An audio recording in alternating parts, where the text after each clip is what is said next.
प्यार से कहना धन काजी।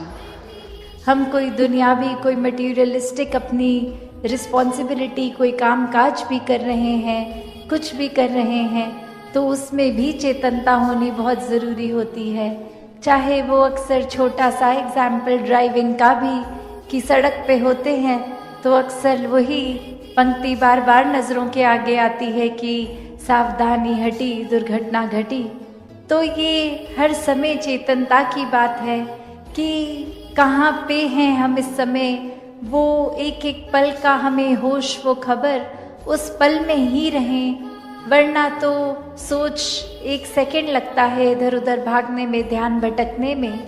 तो कैसे जहाँ उपस्थित है शरीर, वहाँ मन को भी उपस्थित रखना है और ये चेतनता हर समय की जीवन में हो।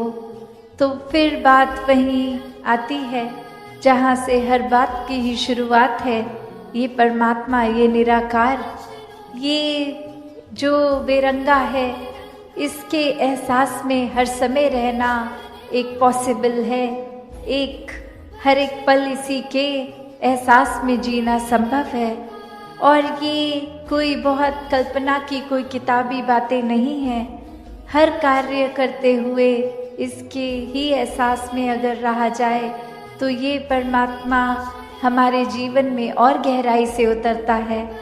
कैसे फिर जहाँ बात अभी जिक्र भी अहंकार का हुआ कि कैसे फिर मन हमारा अक्सर इतना ज़्यादा, किसी ने थोड़ी तारीफ क्या कर दी, वो ही बात में इतना अपने आप को श्रेष्ठ मानते हुए एक ऐसी विचारधारा के अंतर्गत रोज़ जीना, उठना, खाना, बैठना शुरू कि अब हमसे श्रेष्ठ तो कोई नहीं। हर एक जीवन में हमने सोसाइटी में कुछ मान सम्मान पा भी लिया तो वो मान सम्मान एक किसी तरह की अपनी ही अहंकार का कारण बने नहीं। जहाँ जिस रूप में भी हम जीवन में प्लेस्ड हैं, वो हमारे लिए अहंकार का कारण नहीं, विनम्रता का कारण होना चाहिए। कि अगर कोई जिम्मेवारी किसी रूप में है, चाहे वो घर के ही छोटे यूनिट में जिस तरह का भी, या समाज में या कोई भी, तो वो एक हमें अपॉर्चुनिटी मिल रही है, मौका मिल रहा है और सेवा करने का, अंदर से अपने पात्र को और खाली करने का। क्योंकि फिर वही बात जहाँ एक फाइन लाइन होती है, एक बहुत ही संकीर्ण सी एक रेखा, जो एक हमारे मनोबल की बात और एक अहंकार की बात, कि कैसे एक हम अपनी सेल्फ रिस्पेक्ट और ईगो के बीच में जो एक लाइन है कि अक्सर हम ये बात तो हर किसी को सिखाया जाता है कि एक दूसरे का मनोबल बढ़ाओ, वो मोटिवेशन बढ़ाओ, पर कहाँ वो मोटिवेशन को अब हमारे ही मन में हमने उस तरह लेना है कि वो एक जिस काम के लिए है वो अपना काम उस तरह करे, वो अहंकार की तरफ ना जाए। अक्सर सूक्ष्म अहंकार की भी बात होती है कि हमें पता तक नहीं चलता कि कब एक छोटी सी जगह से ही हमारे अंदर अहंकार धीरे धीरे घुस रहा है। चाहे वो कोई बड़ा एपिसोड, कोई बड़ी घटना ना हो, एक छोटी सी ही चीज़ कि किसी का कुछ अपने आप से तुलना करके हमने देखा कि उससे ज़्यादा अच्छे हो गए हम किसी बात में, और वहीं किसी के ना जताने पर भी खुद ही इस बात को मन में अहंकार के रूप में लेते जाते हैं। तो फिर ये अहंकार तो अपना घर बनाएगा ही मन में, और साथ ही ये परमात्मा उतना मन से जाएगा भी। तो हमें किसको टिकाना है, किसको नहीं, ये शरीर की भी जब बात हो रही है तो हाँ, ये आत्मा जो है वो ज़्यादा इस शरीर से महत्वपूर्ण उस रूप में तो है, पर ये परमात्मा ने शरीर भी इसलिए दिया है कि हम इसकी देखभाल करते गए थे, सारे अपने रिस्पॉन्सिबिलिटीज़ भी निभाएं। जैसे एक मटका या कोई भी बर्तन ले लें, एक बाहर की सुंदरता से ज़्यादा वो मजबूती इम्पॉर्टेंट होती है कि अंदर उस पात्र में क्या है, वो पानी है या जो भी है, क्या टिकेगा। एक थोड़ा सा भी सुराख हो जाए तो वो पानी तो पात्र में टिकेगा नहीं, बह जाएगा। तो उसी तरह ये तन मन धन के साधन ये निराकार ने तो दिए हैं हमें, पर अब हमें इन साधनों को क्या करना है, सदुपयोग तो करना ही है। पर एक वो जो बात कि कैसे उसका सही इस्तेमाल करते हुए उसकी यूटिलिटी उस तरह से निकाली जाए। तो जहाँ ये शरीर भी दिया है जिसमें एक इतनी कैपेसिटी, एक कैपेबिलिटी है, उसको पूरी तरह तो जीना है, एक संत मति के अनुसार पर जीना है। तो दासी और समय ना लेके इन्हीं शब्दों से अरदास निराकार से सभी के लिए कि दातार कृपा करे। जो बातें अक्सर हमें सुनने में इतनी बार सुन लेते हैं तो लगता है कहीं उनकी इम्पोर्टेंस ख़त्म हो रही है, चाहे वो सेवा, सुमिरन और सत्संग, ये 3 शब्द, पर ये सिर्फ शब्द नहीं है, वो सेवा का भाव अंदर से, वो सुमिरन रूप एक लगाव, एक एहसास, एक कम्युनिकेशन इस निराकार से।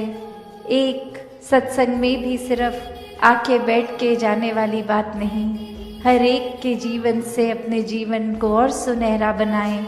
ये सब ही जो परमात्मा ने एक संत रूप बख्शे हैं, हर एक का होना अगर जीवन में है, और फिर भी हमें ये कोई भी कार्य करते हुए ये भक्ति उस समय भी की जा सकती है जब कोई काम किया जाता है।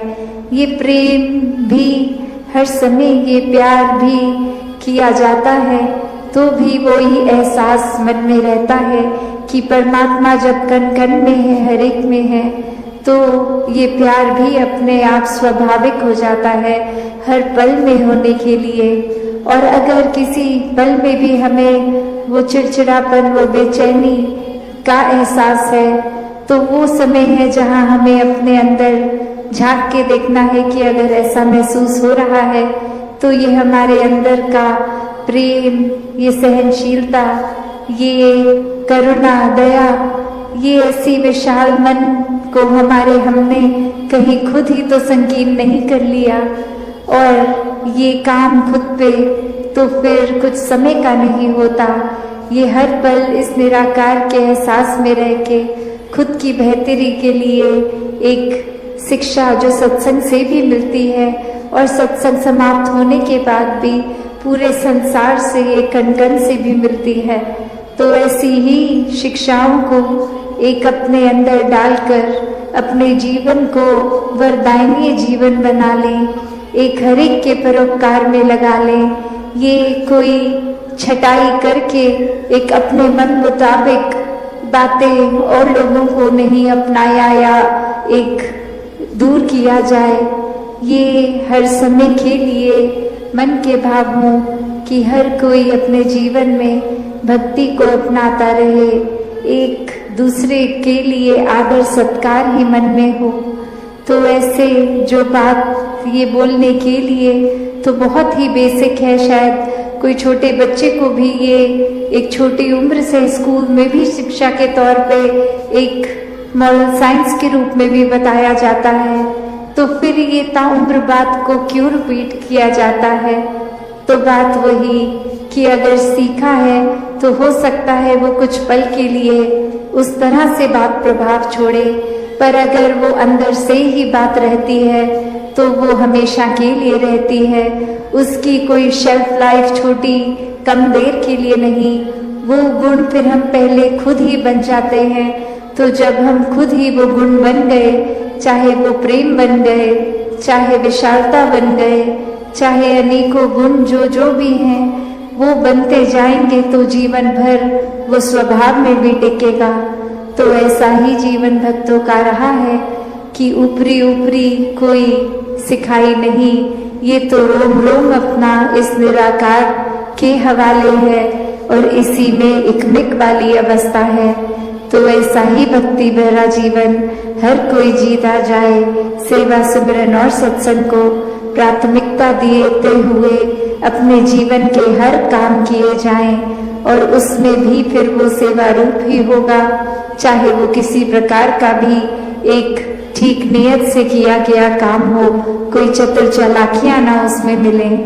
तो दातार हर एक पे कृपा करे कि हर एक के दिल और कोमल होते जाएं, हर एक के मन के भाव और शुद्ध होते जाएं, हर कोई निष्काम भाव से सेवा करता जाए।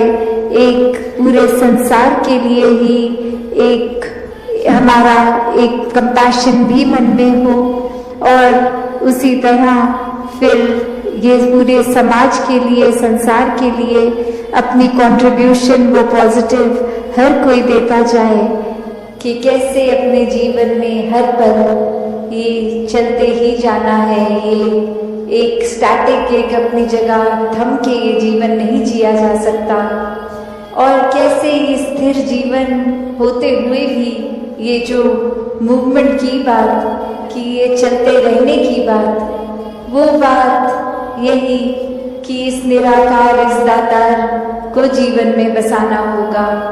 इसको जानकर, इसको मन में हर समय जो बसा लेते हैं, उन्हीं का जीवन फिर एक उस पेड़ की तरह जिसकी जड़ें इतनी मजबूत की अपनी जगह पे तूफान आने पे भी स्थिर, और फिर भी वो एक नदी की तरह बहते रहना, चलते रहना इसी निराकार में।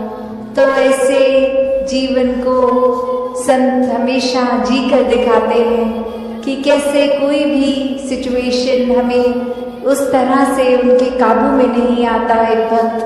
एक भक्त तो बस इस निराकार के ही रंग में होता है, और फिर चाहे कुछ भी आसपास चल रहा हो, ये एक बेपरवाह मन की तरह ये हमेशा निराकार में रमता हुआ हर सिचुएशन को आराम से भक्त निकाल लेता है। तो एक कहानी भी दासी ने एक बार पढ़ी, जहाँ एक जगह पर एक इंसान को पता लगता है कि यहाँ कोई बहुत ही एक वाइज इंसान एक आए हैं जो बहुत ही एक सूझवान है, और उनके पास जाकर वो कहते हैं कि आपको मुझे पता है बहुत और भी मिलने आ रहे हैं, मैं ज़्यादा समय नहीं लूँगा, बस एक ऐसी कोई शिक्षा जो आप जीवन में कोई मुझे 1-8 मिनट में देकर समय बचा लें, अपना भी और हमारा भी।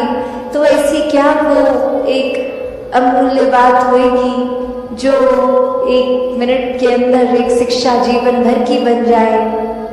तो वो इंसान कहता है कि बस मूव ऑन, चलते चलो। और अब वो व्यक्ति ये सोच रहा है कि मैंने तो सुना था ये बहुत ही एक गहरे इंसान है, बहुत ही सूझवान है, वाइस है, और 1 सेकंड का समय क्या ले लिया इन्होंने, तो बस मूव ऑन बोल दिया। तो ये तो जाने को बोल रहे हैं मुझे, मेरे से बात नहीं करना चाह रहे।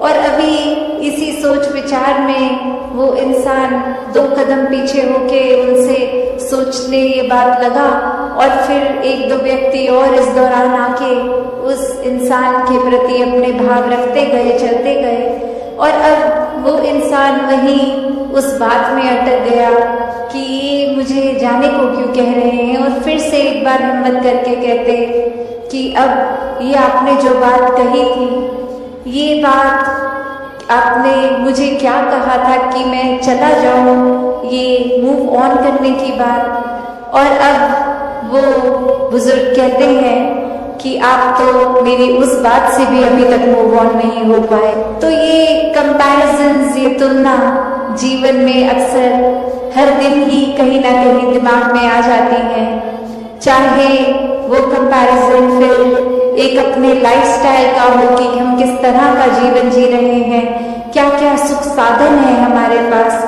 क्या वो सुख साधन हमारे पास जो है वो एक दूसरों से बेहतर है कि नहीं है, क्या ये सारी चीजें जो एक जीवन में कामकाज करते, पैसे एक संभालते हुए, खरीदते हुए चीजों को, एक घर बार, एक माया रूप इकट्ठा कर बैठे हैं, क्या ये इसकी प्रशंसा की जा रही है औरों द्वारा, या फिर क्या कोई एक चीज दूसरे से बेहतर है, तब तक तो ये सुखदाई महसूस हो रहा है मन को।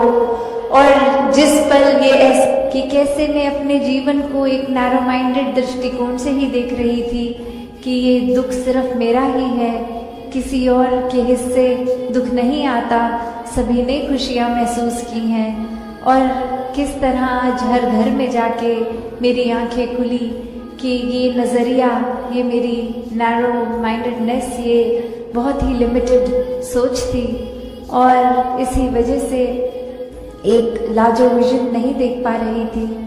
तो कैसे एक समझाने का कहानी से भाव यही कि हर किसी के हिस्से जो है वो हर एक पे डिपेंड करता है कि हमने उस परिस्थिति का क्या करना है।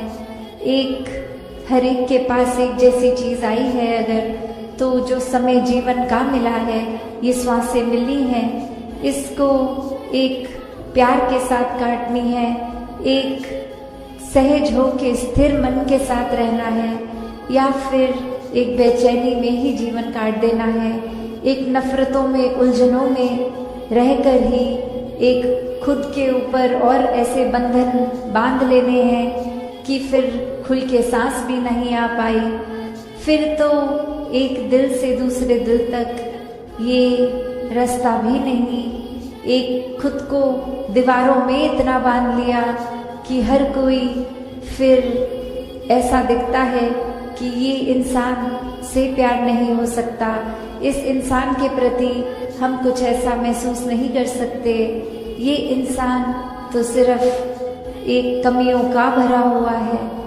तो बात वही जो हमेशा ने से संतों ने समझाई कि कमियां अगर देखनी ही है तो खुद में देखो, खुद को संवारो, और फिर ये नज़रिया ऐसा बन जाएगा कि हर कोई ही बहुत ही प्यारा अपना खुद का एक रिफ्लेक्ट। जैसे सूर्य पहले भी सूर्य का जो धर्म था, सूरज वही धर्म निभाता चला जा रहा है, वही रोशनी दिए चले जा रहा है, वही ऊष्मा दे रहा है, और उसी देन के कारण इस धरती के ऊपर ये हम इस जीवन को जी रहे हैं।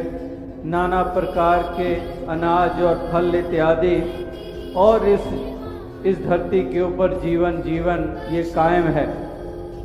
तो ये सूरज की जो देन, सूरज का जो धर्म था, ये नहीं है कि युगों के बदलने से उसका धर्म बदल गया है, उसकी देन बदल गई है, वो तो वैसी की वैसी ही है।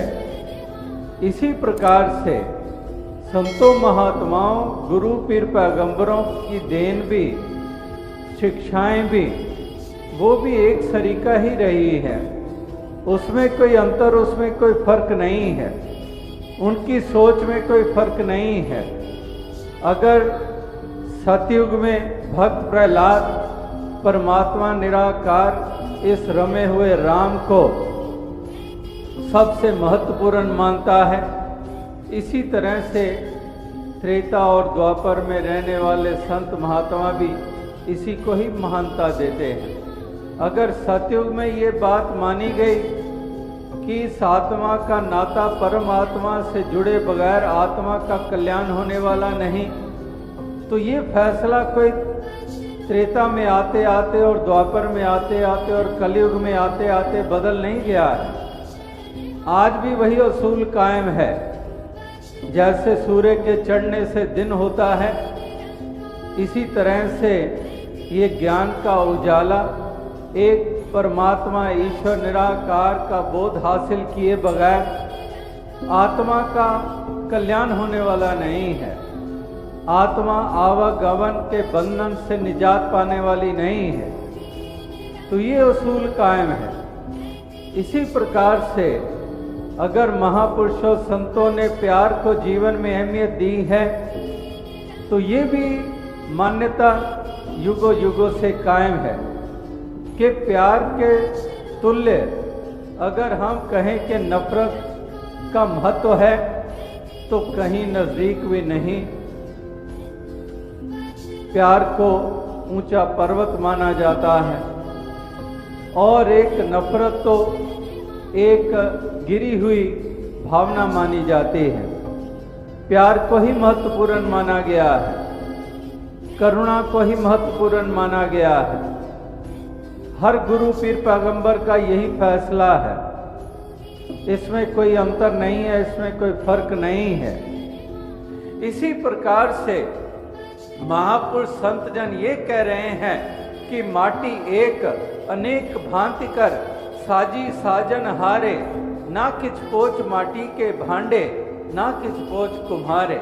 कि मट्टी भी वही है, कुम्हार भी एक है, लेकिन वही बात कि वो जो बर्तन है तो बर्तनों में भेद है, तो बर्तनों में तो भेद है, बर्तनों की बनावट में तो भेद है। तो इसलिए कहते हैं कि बर्तनों में भेद है।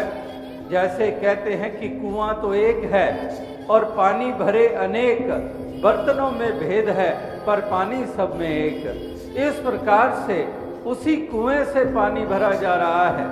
जैसे यहाँ पर भी गंगा बह रही है, अब गंगा से जल भरा जा सकता है, कोई भी भर सकता है। गंगा से कौन नहीं भर सकता है? कोई भी बर्तन लाए और उसमें से पानी भर सकता है। गंगा में कोई भी जिस्म, कोई भी शरीर उतरे, कोई भी इस पानी में उतर सकता है, चाहे वो ब्राह्मण है, क्षत्रिय है, वैश्य है, हरिजन, जो हम जातियों के आधार के ऊपर भी नफरतें करते हैं।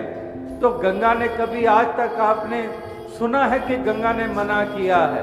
गंगा ने पुकार कर कहा हो कि यहाँ पर बोर्ड लगा दो कि मुझ में वही नहाएगा जो ब्राह्मण जाति वाला है?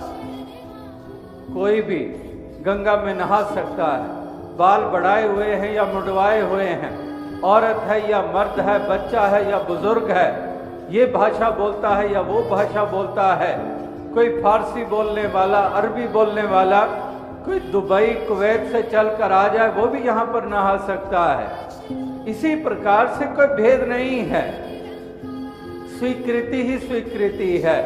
गंगा की तरफ से तो स्वीकृति है। गंगा तो कहती है कि मैं सबके लिए हूँ, लेकिन इंसानों की सोच में, इंसानों के भाव में वहाँ पर अंतर आ जाता है और वो इस जल को भी बांट देते हैं। इसी गंगा से भरा हुआ जल अपने अपने घरों में कोई ले जाता है तो फिर ये हिंदू का जल हो जाता है, ये ब्राह्मण का जल हो जाता है, ये शूद्र का जल हो जाता है, ये मुस्लिम पानी हो जाता है।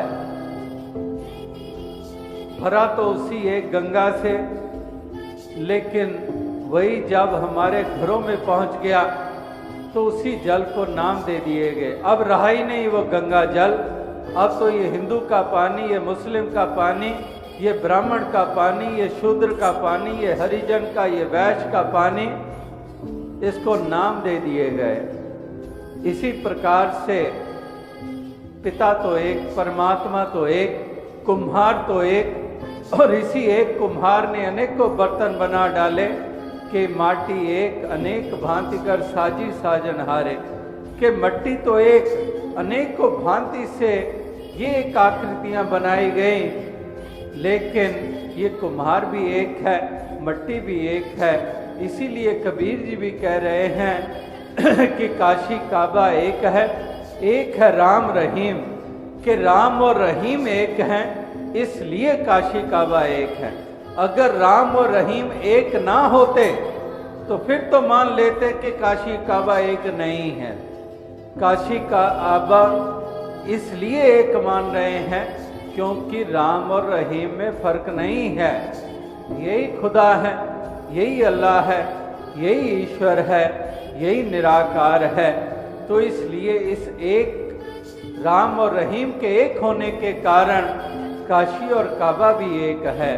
तो कहने का तात्पर्य क्या है कि इस हकीकत को ना जानने के कारण आज खुदा के नाम पर, हरि के नाम पर, ईश्वर के नाम पर, पैगंबरों के नाम पर किस तरह से इंसान के हाथों, इंसान के ऊपर एक जुल्म ढाए जा रहे हैं।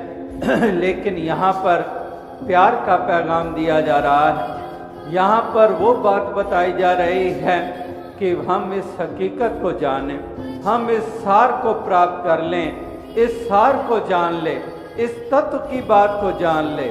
तत्व को तो जानते नहीं है, हकीकत को तो जानते नहीं है, बनावटों में ही उलझे हुए खामखा आपस में टकराए चले जा रहे हैं। लेकिन जिसने सार जान लिया, जिसने तत्व को जान लिया, जिसने इस परम तत्व को जान लिया, उसको आत्म बोध हो गया, उसके एक भेद वाली दृष्टि समाप्त हो गई, अब उसकी समदृष्टि हो गई है। अब उसके लिए कोई भेदभाव नहीं है, अब तो सारे अपने हैं, कोई पराया नहीं है, कोई बेगाना नहीं। जैसे थोड़ी देर पहले भी आपने सुना कि वो कुत्ते शीशे के कमरे में जाकर इस तरह से अपनी ही शक्ल को देखकर उस तरफ झपटते और नतीजा कि वो शीशे की दीवार के साथ उनका सर का टकराना और उनका जख्मी होना और लहू लुहान हालत में उनको घसीटकर उस कमरे से बाहर लाया जाना। वो क्यों? क्योंकि उनको ये सोझी नहीं है, उनको वो समझ नहीं है। वो आईने में, शीशे में अपनी ही शक्ल को देखकर ये सोचते कि मेरे मुकाबले में ये और कौन आ गए हैं, और झपटते उसकी तरफ, और वहाँ पर तो वो स्वरूप ना होता। अपने ही अक्स को देखकर इस भ्रम में आकर झपट पड़ते और नुकसान अपना ही कर डालते और खुद जख्मी हो जाते।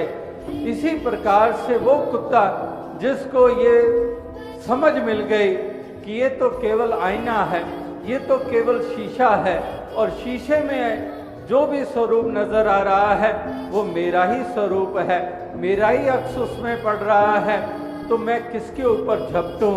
वही बात शायर क्या वो शेर कि किसको कैसर पत्थर मारे, कौन पराया है, शीश महल में हर एक चेहरा अपना लगता है। तो इस प्रकार से कोई भेद नहीं रहता है। वो भेद वाली दृष्टि जो है वो समाप्त हो जाती है, वो बेगानेपन का भाव समाप्त हो जाता है और फिर एकता संभव हो जाती है। इसके अलावा इसको छोड़कर एकता के नारे फोके नारे, खोखले नारे, एकता हो ही नहीं सकती है। कोई दलील, कोई तकरार, एक तकरीरों से एकता नहीं होने वाली है, चाहे जितना मर्जी हम जोर लगा लें। एकता होगी तब संभव तब जब हम इस एक को एक करके जान लेंगे। फिर मुड़ के आना पड़ेगा कबीर जी की तरफ, जो कबीर जी ये कह रहे हैं कि जब हम एक को एक कर जानिया तब लोगन काहे दुख मानिया। कबीर जी कह रहे हैं कि मैंने इस एक को एक करके जान लिया। जब हम एक को एक कर जानिया तब लोगन काहे दुख मानिया। लेकिन कबीर जी कह रहे हैं कि शरा के लोग जो इस एक को एक करके नहीं जानते उनको दुख लग रहा है। जब मैं ये कहता हूं कि राम और रहीम एक हैं तो ये अज्ञानी लोग मुझको, मेरे साथ भी नफरत करने लग पड़े हैं, मुझे भी बदनाम करने की कोशिश कर रहे हैं। तो जब हम एक को एक कर जानिया तब लोगन काहे दुख मानिया, कि लोगों को दुख हो रहा है। किनको दुख हो रहा है? क्योंकि वो खुद नहीं इस एक को एक करके जानते, वो खुद एकता के सूत्र में नहीं पिरोए जाना चाहते हैं, वो एक धागे में नहीं पिरोना चाहते अपने आप को, वो मन का वो एक फूल नहीं बनना चाहते हैं जो एक हार का स्वरूप होता है। तो मैंने तो एक को एक करके जान लिया है। तो वही बात कि वास्तविकता में इस एक को जो जान जाते हैं कि ईश्वर अंश जीव अविनाशी, कि ईश्वर एक है, ये परमात्मा, इसकी अंश आत्मा ये घट-घट में बसती है, तो इसलिए कोई परायापन नहीं रह जाता है, कोई बेगानापन नहीं रह जाता है, फिर नफरत की गुंजाइश नहीं है, फिर तो प्यार ही प्यार है। तो प्यार का जहान बसाते चलो, यही महापुरुष कह रहे हैं कि ये प्यार की धारा बहती चली जाए, ये प्यार का संसार सज जाए। और ये संसार का सजना ये प्यार के बगैर संभव ही नहीं है। अगर किसी सजावट की बात करेंगे कि चलो हम सजा दें, तो सजेगा प्यार के कारण, नफरतों के कारण नहीं सजेगा ये संसार। ये तो बल्कि बिगड़ेगा, और बिगाड़ा गया है, सदियों से बिगाड़ा गया है, और आज भी बिगाड़ने में कोई कसर नहीं है। कहने को कह रहे हैं कि बड़ी तरक्की हो गई है, चांद पर पहुंच गए हैं, कितनी तरक्की हो गई है, एक स्थान से दूसरे स्थान पर कुछ घंटों में पहुंच जाते हैं। कहां पर हिंदुस्तान से इंग्लैंड जाना है तो समुद्री जहाज के द्वारा कितना अरसा लग जाता था, और अब 8 घंटे की हवाई जहाज की यात्रा और पहुंच गए, इंग्लैंड विलायत पहुंच गए। और इसी प्रकार से एक स्थान से दूसरे स्थान पर कोई मैसेज भेजना है तो कहां पर कहीं कबूतरों का सहारा लिया जाता था, और कहीं पर नगाड़े बजाए जाते थे। बड़े बड़े किले देखे, और एक दीवार दूसरी दीवार, तो बताते हैं कि नगाड़े के द्वारा भी संदेश दिया जाता था कि नगाड़े पे 4 दफा चोट लगेगी तो उसका मतलब ये होगा, और नगाड़े पे 6 दफा चोट लगेगी तो उसका मतलब ये होगा। इस तरह से नगाड़ों के द्वारा एक स्थान से दूसरे स्थान पर संदेश दिए जाते थे। और फिर धुएं का भी सहारा लिया कि अगर सफेद रंग का धुआं होगा तो उसका मतलब ये होगा, अगर काले रंग का धुआं होगा तो उसका मतलब ये होगा। तो इस तरह से भी संदेश दिए जाते थे। और लेकिन अब तो एक जरा से कोई आवाज के द्वारा कहीं पर दुनिया में तो क्या, हिंदुस्तान से भी कहीं चांद पर जो गए, या फिर स्पेस क्राफ्ट में या स्पेस लैब में धरती से कितनी आसानी से उनसे बात की जाती है। तो कहने का भाव क्या है कि उस लिहाज से तो बहुत तरक्की हुई, कहाँ पर एक मेडिकल फील्ड में भी तरक्की हुई, कहाँ से कहाँ पहुँच गए हैं, उस लिहाज से तो तरक्की हुई।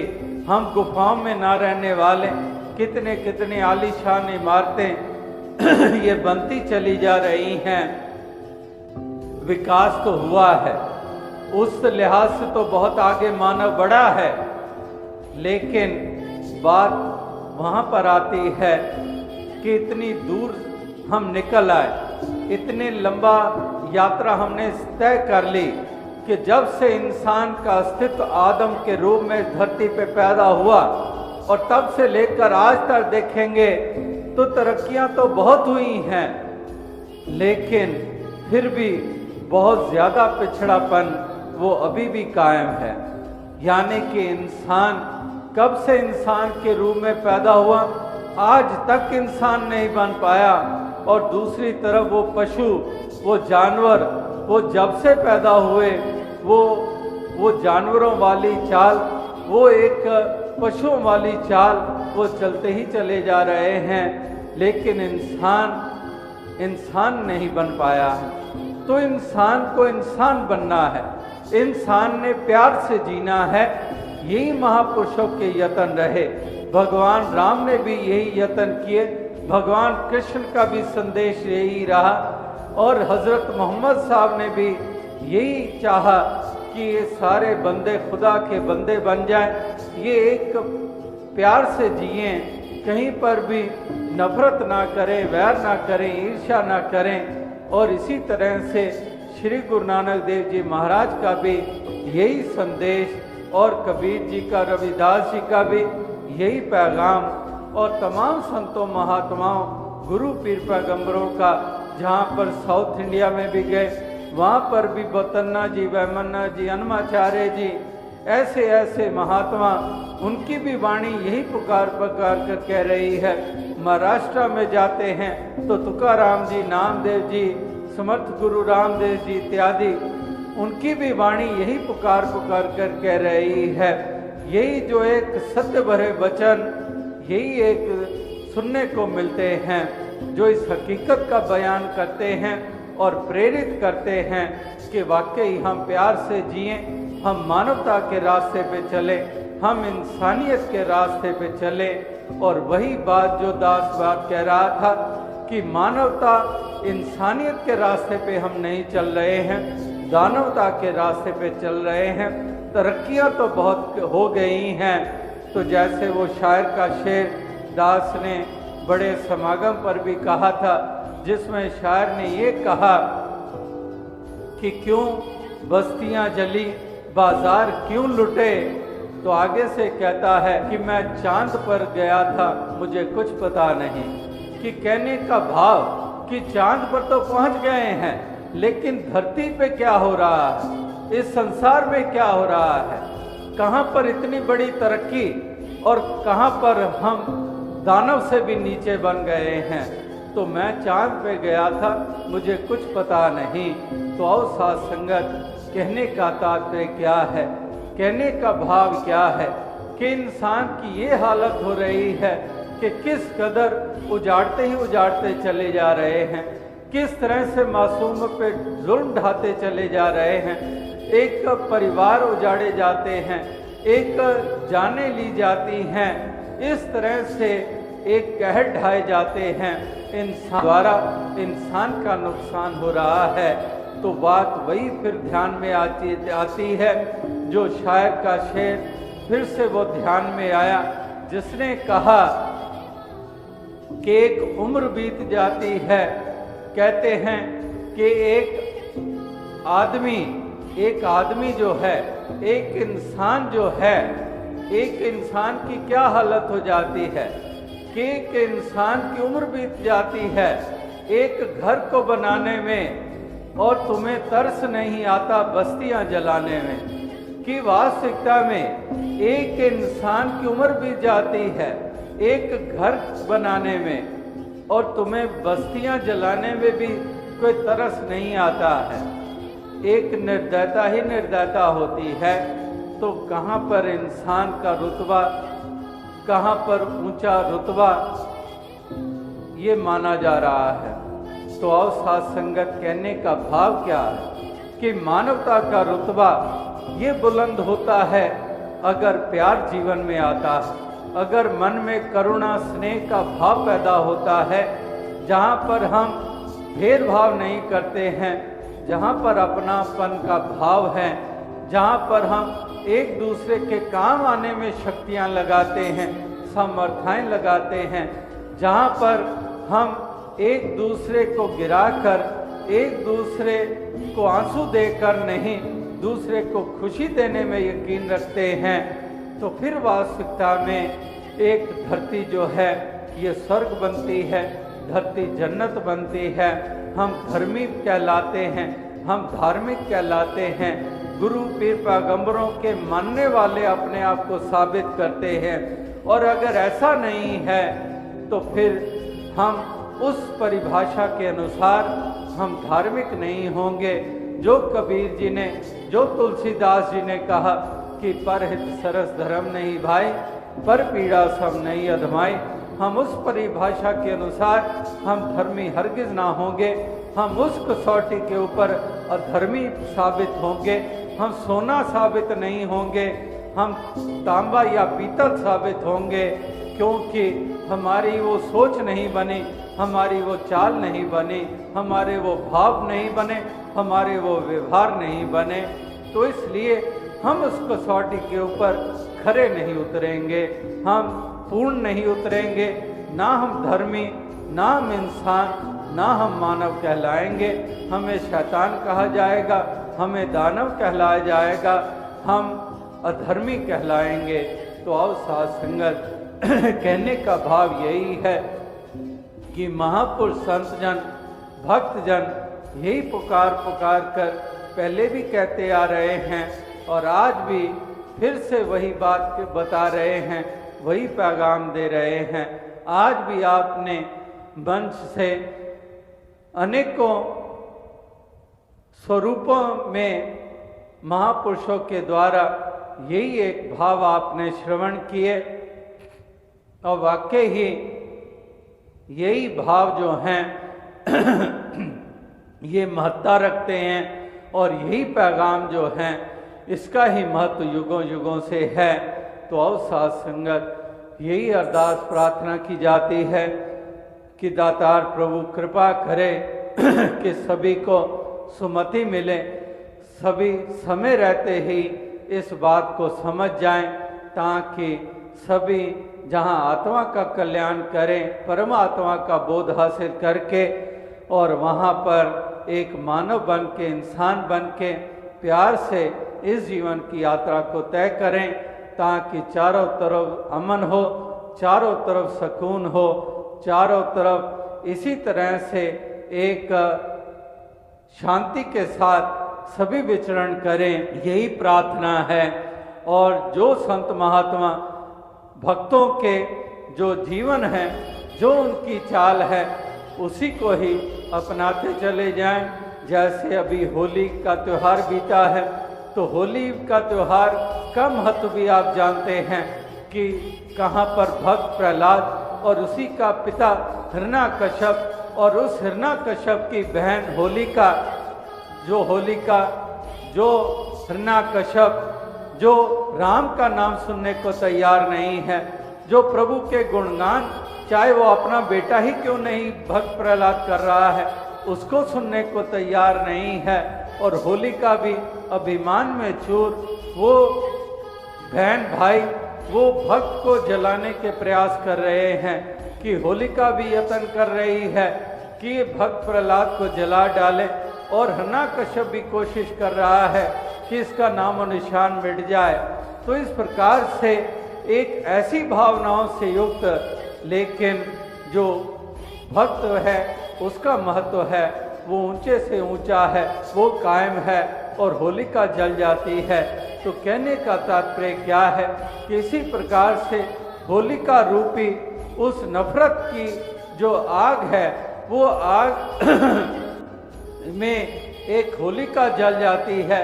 इसी प्रकार से कहने का तात्पर्य यही है कि ये जो एक जलना है, ये वास्तविकता में एक नफरत, एक वैर, ईर्ष्या, ये अहम, ये कठोरता, ये सब जो हैं ये अग्नि को समर्पित हो जाएं, ये जल जाएं ये भावनाएं, और इस प्रकार से प्यार ही प्यार जो है ये कायम होता चला जाए। तो यही एक अरदास, यही प्रार्थना की जाती है कि दातार ऐसी कृपा करे कि इसी तरह से इस सोच, इस समझ, इस उजाले, इस ज्ञान के अंतर्गत ही ये जीवन सभी जीते चले जाएं, ताकि विपरीत भावनाएं ना हो, ये नीच भावनाएं ना हो, ये नीच चाल ना हो, तो सभी जगह पर एक ऊंची भावनाएं हो, एक सही चाल हो, इंसानी चाल हो, प्यार वाली भावनाएं हो, और इस तरह से सभी एकता के सूत्र में बंध कर आप भी चैन से रहें, आप भी आनंद लें, और औरों को भी चैन और आनंद ये प्रदान करने में अपने योगदान ये देते चले जाएं। तो दास और अधिक शब्दों का सहारा नहीं लेगा, इन्हीं शब्दों से आपसे इजाज़त चाहेगा, क्योंकि समय पहले ही काफ़ी आगे बढ़ चुका है, और आप सभी दोपहर से ही यहाँ पर किस धीरज और धैर्य के साथ यहाँ पर उपस्थित रहे, और इस तरह से यहाँ पर किस तरह से सारे ही अनुमान जो हैं वो अनुमान जो सोचे गए थे, तो उससे कहीं अधिक आप महापुरुषों का उत्साह, और यहाँ पर चारों तरफ, क्योंकि कल रात को ही जब यहाँ पर दास पहुँचा देर रात, तो तब भी यहाँ देखकर अनुमान लग रहा था कि वाकई ही ये सारे स्थान छोटे पड़ जाएंगे, क्योंकि आप महापुरुष संत जनों का उत्साह ये हमेशा ही आने वाले हर समय में और ज़्यादा बड़ा होता है। तो इस प्रकार से आपकी ये लगन है, आपकी भक्ति भावना है, आपके परोपकार के जज्बे हैं, जिसके कारण आप यहाँ पर आप उपस्थित हुए हैं। तो दातार कृपा करे कि इसी तरह से ये जज्बे कायम रहें, और आप भी भक्ति का आनंद लें, और इसी तरह से उपकार आप करते चले जाएं। सत्संग के क्या प्रभाव होते हैं? सत्संग जी, आशा करता हूँ निरंकार की कृपा से आप सभी अच्छे होगे, स्वस्थ होगे। आप जी के चरणों में बहुत ही सुंदर प्रेरणादायक कहानी विचार, जिसका विषय है सत्संग के क्या प्रभाव होते हैं। तो चलिए साथ संगत जी जानते हैं इस कहानी के माध्यम से। साथ संगत जी, सत्संग का चमत्कारी प्रभाव, अंधकार से प्रकाश की ओर यात्रा। इस संसार में हर जीव सुख की तलाश में भटक रहा है। कोई धन में सुख खोजता है, कोई रिश्तों में, कोई भौतिक सुखों में, लेकिन जब आत्मा की प्यास नहीं बुझती तब वह मार्गदर्शन की ओर देखती है और तब उसे मिलता है सत्संग, यानी सच्चाई की संगति। सत्संग वो आईना है जो आत्मा को उसका असली रूप दिखाता है। यह वह दीपक है जो अज्ञान के अंधकार में ज्ञान का प्रकाश फैलाता है। आज की इस कहानी में साथ संगत जी हम जानेंगे कि सत्संग का जीवन पर क्या गहरा प्रभाव होता है और कैसे यह एक सामान्य व्यक्ति को एक संत, एक ज्ञानी बना सकता है। हरिप्रसाद की यात्रा। हरिप्रसाद नामक एक व्यापारी था। बहुत बड़ा कारोबार, धन दौलत, प्रतिष्ठा, सब कुछ था उसके पास, लेकिन फिर भी एक अजीब सी बेचैनी उसके मन में बनी रहती थी। परिवार में कलह, कर्मचारियों में ईर्ष्या और भीतर आत्मिक अशांति। हर रोज मंदिर जाता लेकिन मन शांत नहीं होता। एक दिन हरिप्रसाद की गाड़ी एक गांव के पास खराब हो गई। वहीं पास में एक साधु सत्संग कर रहे थे। समय काटने के लिए वह बैठ गया। उस दिन की कथा थी कि मन को जीतना ही असली विजय है। कथा सुनते ही हरिप्रसाद की आंखें भर आई। उसे लगा जैसे वो कथा उसी के लिए कही गई थी। वह शहर लौट आया, लेकिन मन उसी कथा में अटका रहा। अगली बार उसने जानबूझकर उसी साधु का सत्संग फिर से सुना। धीरे धीरे उसका जीवन बदलने लगा। उसने अपने भीतर झांकना शुरू किया। गुस्सा कम होने लगा, मन शांत होने लगा। सत्संग सुनने के बाद उसने अपने परिवार में प्रेम और संवाद बढ़ाया। जहाँ पहले क्रोध से बातें होती थी, वहाँ अब संयम था। बच्चे उसे पहले डरते थे, अब स्नेह से चिपकते हैं। अब वह व्यापार में भी ईमानदारी बरतने लगा। पहले जहाँ मुनाफे के लिए धोखा देना सामान्य बात थी, अब वही हरिप्रसाद ग्राहकों से सच बोलने लगा। धीरे धीरे उसका व्यापार और भी बढ़ा, लेकिन आत्मा को भी संतोष मिला। सत्संग का असर इतना हुआ कि उसने ज़रूरतमंदों के लिए एक सेवा केंद्र शुरू किया। हर रविवार को खुद भोजन बांटता और बच्चों को पढ़ाता। लोग पूछते, आप में इतना बदलाव कैसे आया? वह मुस्कुराकर कहता, सत्संग ने मुझे नया जन्म दिया है। एक दिन उसी गांव में एक व्यापारी भटकता हुआ आया। वैसी ही पीड़ा से ग्रस्त हरिप्रसाद ने उसे वहीं बिठाकर सत्संग सुनने को कहा। अब वह भी उसी राह पर चल पड़ा। ज्ञान का यह दीपक एक दूसरे तक पहुंचाया गया। सत्संग केवल कथा कहानी नहीं, वह आत्मा की दवा है। यह मन की अशांति को दूर करता और सच्चा सुख देता है। हरिप्रसाद जैसे अनेक लोग सत्संग के माध्यम से न केवल अपने जीवन को संवारते हैं, बल्कि समाज को भी सकारात्मक दिशा में ले जाते हैं। क्योंकि सत्संग जहाँ होता है वहाँ ईश्वर का निवास होता है। सत्संग की शक्ति अंधेरे से उजाले तक। हम सब जीवन में कभी न कभी ऐसे मोड़ पर पहुँचते हैं जहाँ हमारा मन भारी हो जाता है। रास्ते धुंधले लगते हैं और आत्मा जैसे चुपचाप सहायता पुकारती है। ऐसी अवस्था में कई लोग टूट जाते हैं, कुछ भटक जाते हैं, लेकिन कुछ ऐसे भी होते हैं जिन्हें मिल जाता है सत्संग, सच्चे ज्ञान की संगति, जो जीवन की दिशा ही बदल देता है। सत्संग केवल प्रवचन नहीं, वह आत्मा के लिए प्रकाश है। वह गूंगे को वाणी देता है, अंधे को दृष्टि और पतित को पावन बना देता है।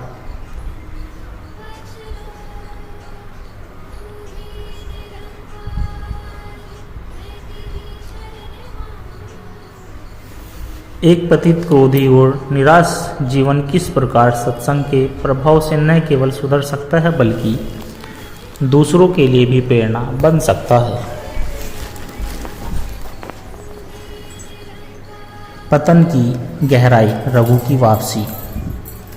रघु एक मध्यवर्गीय परिवार का बेटा था। बचपन में संस्कारी, लेकिन किशोर अवस्था में गलत संगति में पड़ गया। धीरे धीरे चोरी, जुआ, शराब सबका आदी हो गया। घर वाले परेशान, पिता हार मान चुके थे। माँ हर रोज रोती और भगवान से प्रार्थना करती, हे प्रभु मेरे बेटे को सही राह दिखा दो। एक दिन माँ को एक पड़ोसी महिला ने सत्संग जाने की सलाह दी। माँ गई और वहाँ जो सुना उसने उसके मन को छू लिया। कथा का विषय था, बुरा कोई नहीं होता, बस दिशा बदलनी होती है। उसी दिन माँ ने संकल्प लिया, अब रघु को सत्संग में ले जाकर ही दम लूंगी। रघु मना करता रहा, लेकिन माँ के आग्रह पर एक बार साथ गया। वहाँ कथा चल रही थी। क्रोध और वासनाएं आत्मा को जकड़ लेती है, लेकिन साधु संग उसे काट डालता है। रघु हंसने लगा, पर अंदर कुछ हिला। उसे लगा जैसे कथा उसी की कहानी कही जा रही हो। रघु फिर से सत्संग में गया। एक बार खुद एक दिन साधु बोले, तुम अपने जीवन के रथ के सारथी बनो, लगाम अपने हाथ में लो और जब लगाम परमात्मा को सौंप दो, तब रथ कभी दुर्घटनाग्रस्त नहीं होता। रघु रो पड़ा। उसने शराब छोड़ दी, पुराने साथियों से दूरी बना ली। अब वह मंदिर जाता, माँ के साथ बैठकर भजन गाता। रघु ने अपने पुराने दोस्तों को भी सत्संग में लाना शुरू किया। कुछ ने मजाक उड़ाया, कुछ चले आए। उनमें से 2 अब नशा मुक्ति केंद्र चलाते हैं। रघु ने एक छोटी सी लाइब्रेरी खोली, जिसमें संतों की कथाएं, ग्रंथ और सत्संग की रिकॉर्डिंग रखी थी। अब गांव में जहां पहले रघु को गाली दी जाती थी, वहीं लोग उसे बाबा रघु कहने लगे। वो हर शनिवार को सत्संग करवाता, खुद की जीवन यात्रा सुनाता और कहता, मैं नहीं बदला, सत्संग ने मुझे बदला है। वो सूरज है और मैं तो बस उसकी किरण हूँ। सत्संग का प्रभाव केवल मन को शांत नहीं देता, वह आत्मा को ऊर्जा, दिशा और उद्देश्य देता है। रघु जैसे अनेक लोग इस समाज में हैं जो भटक गए हैं, लेकिन उन्हें सही दिशा मिले तो वही समाज के लिए दीपक बन सकते हैं। सत्संग वह बीज है जो अगर हृदय में बो दिया जाए तो पूरे जीवन को वृक्ष बना सकता है, फलमयी, छायादारी और प्रेरणादायक। हर मनुष्य 2 जीवन जीता है, एक बाहर का जो लोग देखते हैं और एक अंदर का जिसे केवल वही जानता है। बाहर से हंसता हुआ व्यक्ति अंदर से टूटा हुआ हो सकता है। जब जीवन में के संघर्ष बढ़ जाते हैं, तब लक्ष्य धुंधले होने लगते हैं और आत्मा थकने लगती है। तब ज़रूरत होती है एक ऐसे प्रेरणा की जो हमें फिर से जगा दे, फिर से जीना सिखा दे। यही प्रेरणा मिलती है हमें सत्संग में। सत्संग यानी सत्य की संगति, जहाँ हम खुद से मिलते हैं, अपनी कमियों को पहचानते हैं और उन्हें सुधारने का हौसला पाते हैं। हम जानेंगे, आज की इस कहानी में हम जानेंगे कि कैसे सत्संग ने एक टूटे हुए युवा को उसकी असल शक्ति से परिचित कराया। विक्रम की वापसी, सपनों का पतन। विक्रम एक तेज दिमाग वाला छात्र था। उसका सपना था कि वह एक IAS ऑफिसर बने। उसने बचपन से पढ़ाई में मेहनत की, लेकिन 3 बार परीक्षा में असफल होने के बाद वह टूट गया। आत्मविश्वास खत्म, परिवार से दूरी और सोशल मीडिया पर दिखावे से खुद को हीन समझने लगा।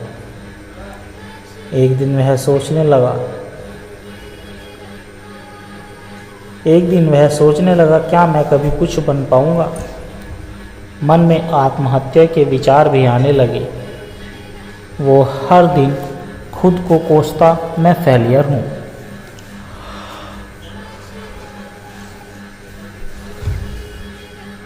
एक दिन उसका पुराना दोस्त अजय मिला। उसने कहा, विक्रम, इस रविवार मेरे साथ सत्संग चलो। वहाँ सिर्फ प्रवचन नहीं, जीवन की सच्ची बातें होती है। विक्रम ने टालने की कोशिश की, पर अजय की जिद और हार की थकान ने उसे मजबूत कर दिया। सत्संग में वक्ता बोल रहे थे कि हारने वाला कभी नहीं हारता जब तक वह खुद से हार न मान ले। ईश्वर आपकी परीक्षा लेता है जो उससे बड़ा बनाता है। विक्रम की आंखें भर आई। वक्ता जो जैसे आपकी ही कहानी कह दी। वो सोचने लगा, अगर ये सत्य है तो मैं क्यों हार मानूं? अब विक्रम हर सप्ताह सत्संग में जाता, हर बार कुछ नया सीखता। धैर्य, विश्वास, कर्म का महत्व, विनम्रता। उसने फिर से पढ़ाई शुरू की, लेकिन इस बार बिना तनाव के। अब उसके आगे मंजिल से ज़्यादा ज़रूरी हो गया था कि सफ़र को सही दिशा में जीना। अब विक्रम जल्दी उठता, मेडिटेशन करता, समय पर भोजन करता और नकारात्मक से दूरी बनाता। उसने सोशल मीडिया छोड़ दिया और अपनी ऊर्जा को ज्ञान, ध्यान और सेवा में लगाया। उसने कॉलेज के छात्रों के लिए मनोबल क्लब शुरू किया, जहां हर हफ्ते सत्संग जैसे मोटिवेशनल सेशंस होते हैं। 3 साल बाद विक्रम ने UPSC की परीक्षा में सफलता पाई, लेकिन सबसे बड़ी बात यह थी कि अब वह केवल एक अवसर ही नहीं, एक प्रेरणादायक स्रोत भी बन चुका था। वह कहता था, मेरी सफलता सत्संग की देन है।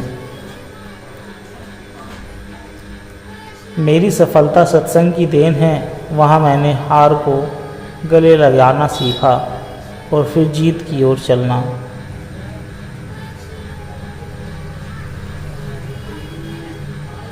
सत्संग कोई चमत्कारी उपाय नहीं, वह एक जागरण है। वह मन को दिशा देता है, आत्मा को शक्ति और जीवन को उद्देश्य देता है। विक्रम की तरह अगर हम जीवन की ठोकरों को सीख बना ले और सत्य की संगति में चले तो कोई भी हार हमें रोक नहीं सकती, क्योंकि जब संगत सत्य की हो जाती है तब जीवन स्वर्ग बन जाता है।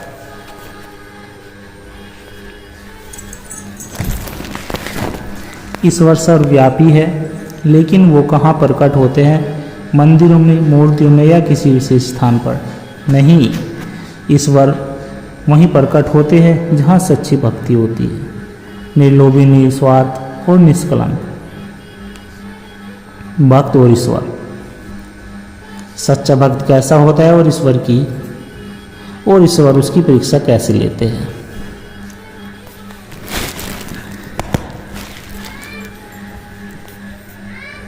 भक्त रत्न की परीक्षा। रत्न एक गरीब किसान था। छोटा सा खेत, मिट्टी का घर और दिन भर की मेहनत उसका जीवन था। लेकिन उसके पास एक अनोखा खजाना था और वह था उसकी ईश्वर में अटूट श्रद्धा। हर सुबह सूरज उगने से पहले उठकर वह भगवान के सामने दीप जलाता और गाता, हे प्रभु तू ही मेरा सब कुछ है। लोग उसका मजाक उड़ाते और कहते, ईश्वर तुझे कुछ नहीं देता फिर भी तू पूजा करता है। वह मुस्कुराकर कहता, मुझे जो शांति मिलती है वो सबसे बड़ा उपहार है। देवताओं ने ईश्वर से पूछा, प्रभु आप इतने बड़े बड़े मंदिरों में नहीं जाते, लेकिन रोज रत्नों की झोपड़ी में क्यों जाते हो? ईश्वर मुस्कुराकर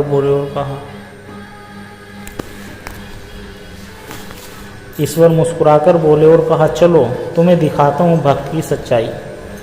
ईश्वर एक साधु का वेश लेकर रत्नों के द्वार पर पहुँचे और बोले, भिक्षा दो हे भक्त।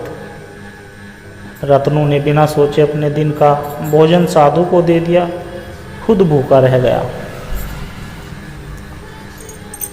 अगले दिन ईश्वर ने उसके खेतों में बाढ़ भिजवाई, फसल नष्ट हो गई। रत्नों ने सिर झुकाकर कहा, हे प्रभु यह भी तेरा ही प्रसाद है। तीसरे दिन उसकी गाय मर गई, उसका एकमात्र दूध ही साधन था। गाँव वालों ने कहा, अब तो गाजियाबाद को छोड़ दे, अब तो भगवान को छोड़ दे।